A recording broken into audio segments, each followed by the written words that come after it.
It's been a little while since we have checked in with the rumored upcoming Galaxy Z Fold 6 Special Edition, and we have some new fresh information to talk about. So I thought it might be useful to sort of do a quick recap, cover the things that have happened since I last talked about it, and then give you the new information. So earlier the month of September, we did get our first look at the Galaxy Z Fold 6 Special Edition. Now, just to kind of keep this up front, in case you don't know what I'm talking about, apparently Samsung is looking to launch a special edition of the Galaxy Z Fold 6 in South Korea and in China. So don't get, too far ahead of yourself as we go through this, but apparently this is what that device is going to look like. We will go with a larger image so I can kind of zoom in and look at a few things, show a few things to you. So first off, it does maintain that same boxy look as the Z Fold 6, which I think is probably a pretty good idea. The camera housing, the camera sort of module over here, is a little bit different than what we have on the current Z Fold 6. Not a huge change, but there are some subtle differences there. I also want to point out that it appears to have sort of a brushed metal look. Now, it's unclear if that's going to be, just what it looks like, or if there are going to be multiple different color options, and this is simply one of them, but nonetheless, it does have that brushed metal look. It is also, as you can see, quite a bit thinner than the current Z Fold 6. The rumors are 4.9 millimeters, which actually makes it even thinner than the Pixel 9 Pro Fold. It will be one of the thinner foldable devices on the market. Of course, companies like Vivo and Honor have gone even further than this, but still, this is a step in that thinner direction. Whether I actually want the device to be thinner, I think is a good question. Personally, I'm not really all that bothered by the thickness or thinness of these foldable devices at this point, but it is a step in that direction. Now, we did get some other information from Evan Blass. He tweeted these images here, which seem to depict a device with an 8-inch inner screen and a 6.5-inch outer screen.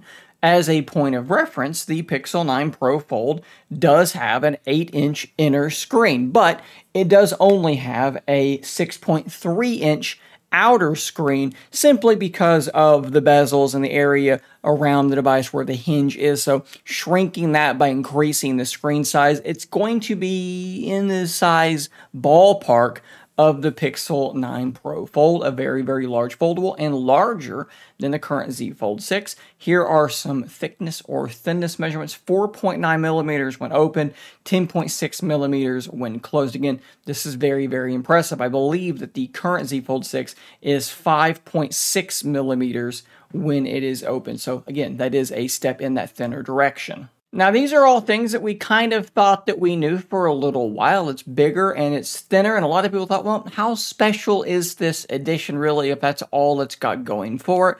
But we also have this tweet. This was actually a reply from Evan Blass to someone who was in their comments on some other stuff. I believe those last images that I just showed you.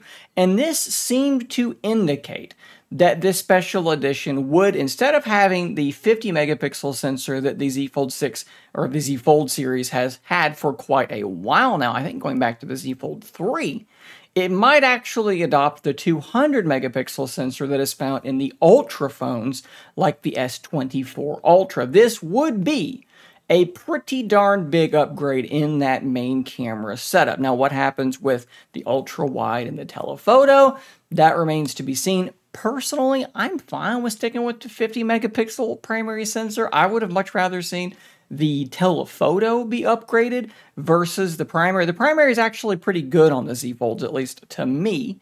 The telephoto is where they're falling behind lots of other devices that are already on the market. But nonetheless, this does give you a pretty big upgrade in that primary sensor. And it's definitely a box that has been ticked, which can make this special edition seem a whole lot more special. But now we need to get into the new information, right? So we got this tweet from -1 Hero In, I guess, on Twitter, where they were able to find a Korean retailer.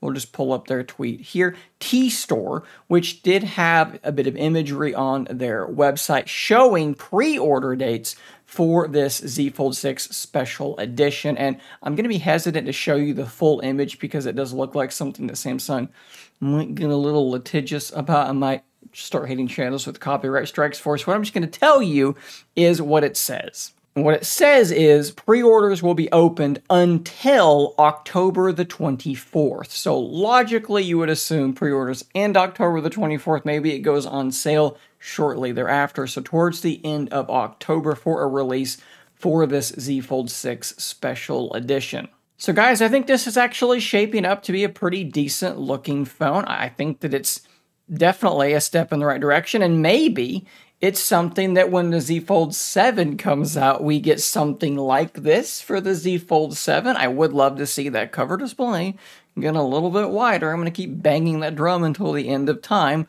or until Samsung does what the vast majority of us has been asking them to do for a long time, whichever one comes first. But still, maybe this is sort of a test bed, right? Maybe this is a thing that they're going to use.